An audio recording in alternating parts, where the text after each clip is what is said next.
Hi everyone, welcome to the weekend. This is the Friday edition of Source 16 News. I'm Eddie Owen. Thanks for joining us. It has been a year in the making as Fort Campbell's Major General John Campbell and Command Sergeant Major Scott Schroeder returned today from deployment in Afghanistan. Here's Marie Fainter with more on this story. Words cannot express the excitement as Fort Campbell's commanding general, Major General John Campbell and Sergeant Major Scott Schroeder returned from Afghanistan. I would tell you the support we had from back home and really from back around the Fort Campbell area has been just phenomenal. Their arrival marks the official return of the 101st Airborne Division from the region. We're happy to be back here. Had some great successes. Had some very low times as well with the loss of many soldiers. Major General Campbell and his headquarters element began their rendezvous with destiny in June 2010. RCs is very different from any other place here. The terrain, the weather, the politics, the tribal situation, the enemy. In many places it's just really the Taliban. In the east we had the Taliban, we had Al-Qaeda, we had TTP, LET, a whole bunch of other acronyms, a smorgasbord enemy, to include probably the most lethal enemy, which is the Haqqani network coming out of Pakistan. While in Afghanistan, the Major General assumed responsibility and control of Regional Command East and Combined Joint Task Force 101. Regional Command East is 14 different provinces, think of those as states, and each side of the provinces are districts. We had 160 districts, and we couldn't be everywhere at every time with the folks that we had. We had 8 million people, thereabouts, in the RC East. According to Campbell, the mission in Afghanistan was to conduct joint operations with Afghan partners, stabilize the country, and defeat insurgents. The enemy's going to come back very hard. They're going to try to get back the gains that they lost over the fall and the springtime frame, but we had a huge spring campaign that we've been fighting very hard. Over the winter, we really stayed at it. The number of caches, so munitions, IEDs, homemade explosives, and weapons that we found was double what we found at the same time the year before. Campbell adds he's glad to be home and is proud to know over 38,000 pounds of explosives were recovered and 4,000 enemy fighters were taken off the battlefield last year. Marie Fainter, Source 16 News.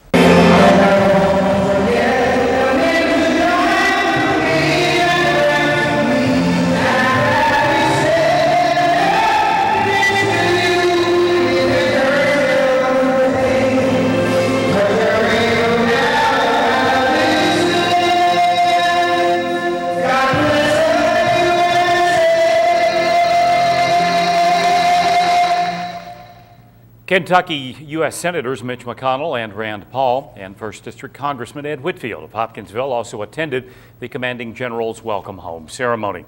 The city of Mayfield has a new public safety assistant. Mayor Teresa Cantrell announced that Eva Rodriguez will take over as public safety assistant after serving 4 years as a dispatcher for the city of Mayfield. According to the mayor, Rodriguez's goals in her new position involve continuing the new vision for Mayfield that the new chief and mayor has, in addition to confirming the police department's commitment to an open door policy. One of her more personal goals is to work with the families of the city's firefighters and EMTs during difficult situations. Mayor Cantrell commented that she was sorry to see Tony Ramage leave the city of Mayfield after serving as an employee for 14 years, but wished her the best in her educational pursuits in the medical field. A transportation cabinet contract dive team will be in Graves County Monday afternoon, checking for damage to one of the bridge piers after recent heavy rain. Spokesman Keith Todd said the dive team was already scheduled to be in the area checking on underwater bridge structures. He said the divers will be checking for scouring and other damage to the Kentucky 1241, the old US 45 Mayfield Creek Bridge. According to Todd, the bridge in the Leader Bottom area just south of the Graves-McCracken County line has been closed to all bridge traffic since inspectors determined that a section of the bridge had dropped about 4 inches, likely due to flash flooding and an accumulation of debris. The bridge was barricaded and closed on April 25th. Todd says once the dive team completes their underwater inspection of the bridge on Monday, they'll be checking other bridges across the region as floodwaters continue to recede. 33 outstanding seniors will be recognized this weekend. Christian County Public Schools, in partnership with the Hopkinsville Christian County Chamber of Commerce and Christian County Cares 2015, will host a special STARS recognition.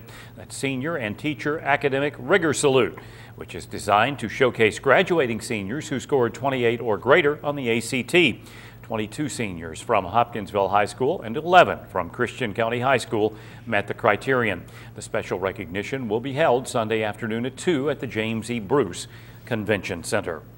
And speaking of seniors, several area high schools will be conducting graduation ceremonies in the next couple of days. Here's a list of ceremonies taking place in our viewing area. Fulton County High School will be having their graduation ceremony tonight at 7 at the school's football field. Graves County High School will host their graduation ceremony tonight at 6:30 at CCHS Eagles Nest. Mayfield High will have its graduation ceremony tonight at 8 at the MHS Sports Arena. Heritage Christian Academy hosts their graduation ceremony this evening at 6:30 at the James E. Bruce Convention Center, and University Heights Academy is also holding their graduation ceremony tonight at 7:30 p.m. Meanwhile, some other local schools will be holding graduation ceremonies next week. Callaway County High School seniors graduate Tuesday night, May 24th at 6:30 at the CFSB Center on the Murray State campus. Marshall County High School will be conducting its graduation ceremony Friday, May 27th at the high school.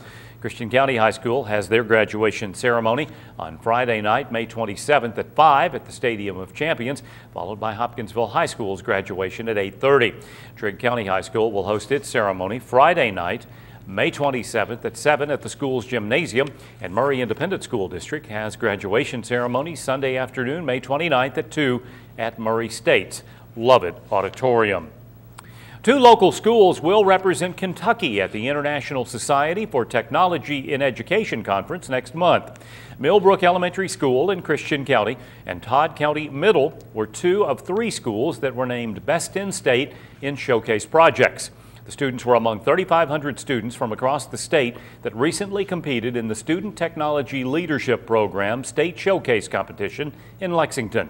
The local students will represent Kentucky at the International Society for Technology in Education Conference in Philadelphia, June 26th through the 29th. As first reported last night at 10, the Hopkinsville Christian County Fraternal Order Police Lodge number 12 hosted its annual police memorial service yesterday afternoon. According to event organizers, the service is held each year to pay tribute to law enforcement officers who have made the ultimate sacrifice for the public's safety. But one thing I think that we can do is to have profound gratitude for those people who have paid the ultimate price. Oscar Wilde said that the highest tribute to the dead is not grief, but gratitude.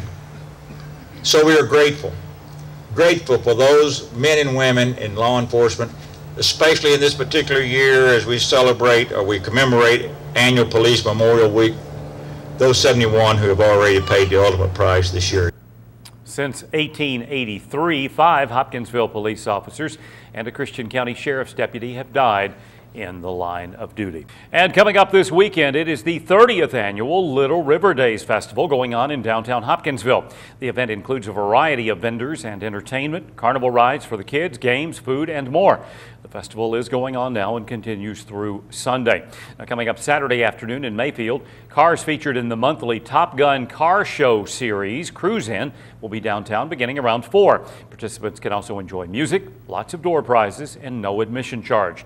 Mayfield residents are encouraged to bring their show cars, or you can just simply stop in and register for door prizes.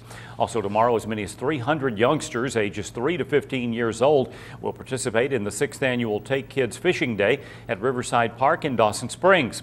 The event will be held from 9 to 11. Prizes will be awarded from 11 until noon. Well, the Christian County School Board last night approved a tentative budget for the 2011-12 school year. Our general fund budget is about $63 million, including for federal grants and other grants that we receive from the state level. We're looking at approximately $79 million of total budget. At this point, we're still waiting for more information from KDE. We were informed on yesterday that we would receive those allocations by the end of the week, so we're still waiting on some information for additional state grants, and then of course federal grants such as Title I and special education. We're still waiting on final allocations for those grants as well. We won't know about those and probably closer to July. In other business, the school board approved salary schedules for the upcoming year, with board member Mary DeBoe voting no. The school board also approved a property insurance and workers' compensation package worth over $856,000 with current provider Higgins Insurance. In addition, the board approved Higgins Insurance for the school district's student accident insurance. The school board then went into closed session and took no action. A Hopkinsville Christian County Crime Stoppers fugitive featured this week is now in police custody. 21-year-old Devon Matlock of Hopkinsville was arrested by Hopkinsville police on East 1st Street around 6 o'clock last night on warrants signed by Family Court Judge Jason Fleming and District Court Judge Jim Adams April 21st. He was wanted for failure to appear on felony warrants.